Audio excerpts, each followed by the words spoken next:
signs so that we are successful at following, and we indeed will be committed. But then there's other times when our faith begins to waver. Am I talking to anybody?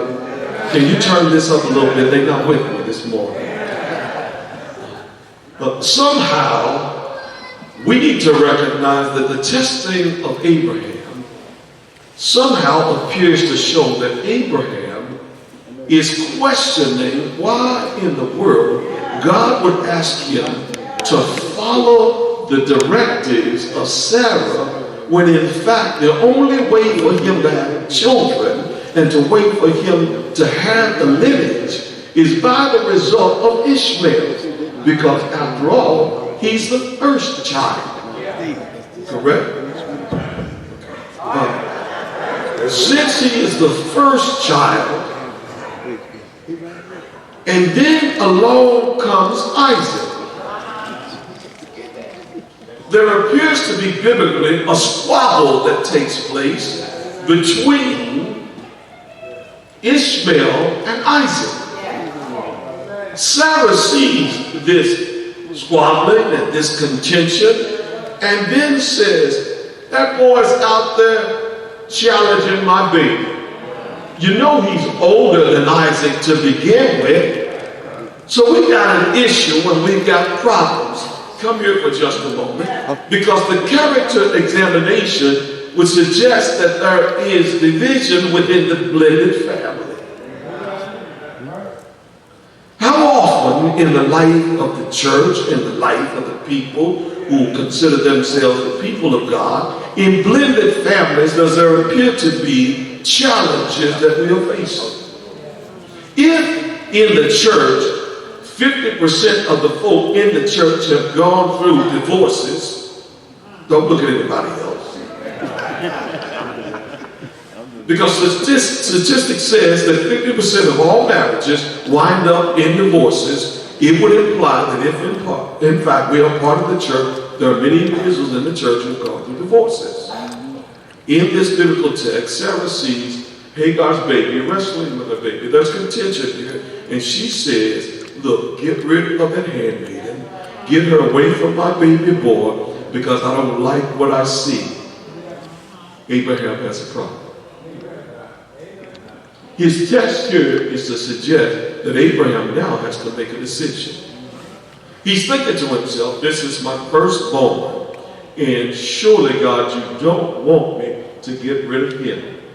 I know I said I only had 7 minutes, so if you'll let me have a couple more minutes and I can get through this for you. But in this text, God says, boy, go ahead and listen to Sarah. Now, I got to be honest. I'm wrestling with the biblical text at home, and I'm thinking, God, you told him to listen to Sarah. Sarah said, get rid of Hagar. Get rid of Ishmael. That's his firstborn. I know he may not have been married to her technically according to our standards of marriage, but that was his firstborn. And I asked some of the daddies in the house, how many of you have some blended families? Don't answer that question. And how many of you have, how many of us have a child that's not with the present wife that you have, and it has a tendency to cause some division and some tension within the family? You do understand that in the book of Genesis, this is the book of beginnings. Everything has begun in the book of Genesis. If it ever happened, you'll find it in Genesis. And so the family already is in this disruption, and there's challenges that they are facing. And God says, listen to Sarah and send Hagar and the boy away. So they are wandering in the wilderness. They have been given what you think is ample water to go away, and yet there is a problem. There's a shortage. All this happens in the biblical text so that we can understand that God is trying to teach a valuable lesson to all of us. I'm still trying to get to the point where we're in search of a land. Now, if that test wasn't bad enough, the final exam that God now gives to Abraham, he says, I want you to take your son. You already got rid of Ishmael.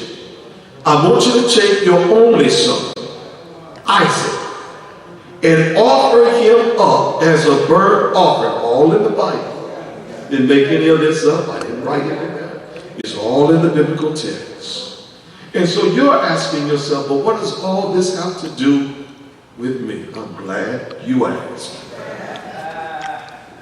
When you look at the text, you discover that there are two other individuals that Abraham has taken with him to take the young boy up to Mount Moriah. And by the way, the Hebrew tongue, which is to suggest that Mount Moriah is all of the mountains that play a significant role because it is a place high above the earth where individuals are able to look down upon and see even in the valley Jerusalem.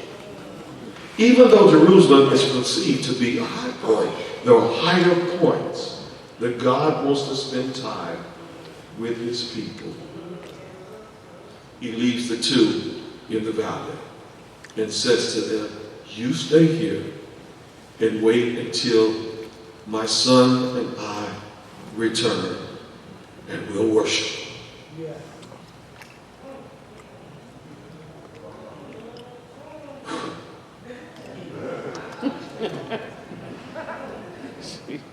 Down home, if that biblical story was revealed the way it's revealed, and they discovered that God made a promise through Abraham, whose faith is evident when he is taking his baby to a place that he thinks he's going to sacrifice him, it would be shouting time.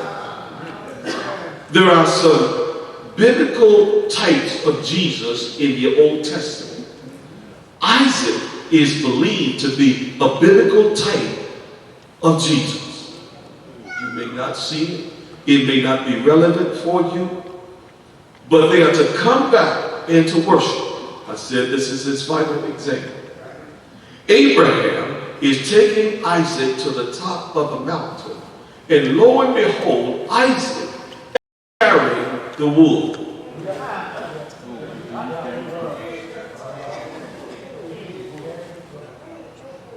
I just told you Isaac is a biblical type of Christ in the Old Testament. He's carrying his own wood to go up the mountain. Now, just in case you didn't know it geographically, because the same mountain I just told you about, Mount Moriah, is the same place where Golgotha is located.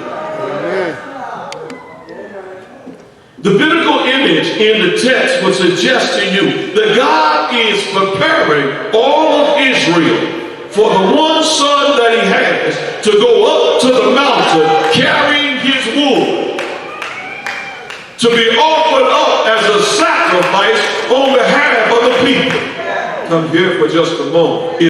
If Isaac is being offered up and Abraham is taking his only son, the final exam is suggesting that he is going to give up his only baby because God has requested it. God historically has never asked anybody to offer up a child as a child sacrifice.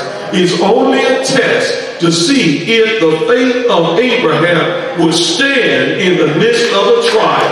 It's his final exam. Abraham is able to pass the exam because he has faith to believe that I'm coming back to worship. I'm here for just a moment. Because I stopped by to serve notice to you this morning that some of you have been trudging up a mountain. You didn't know whether or not you were going to make it. It was difficult. It was challenging. It was hard on you, but you were going up that mountain. You had enough faith to believe that God was going to sustain you as you went up it. You knew that if you could get up the mountain, sooner or later God was going to give you strength so that you would show up again and worship. Somebody was here last Sunday and you went through something, but you just needed to get up the mountain top so that somehow you could show up again so that you could worship the God who was giving you sustaining power so you could get through it.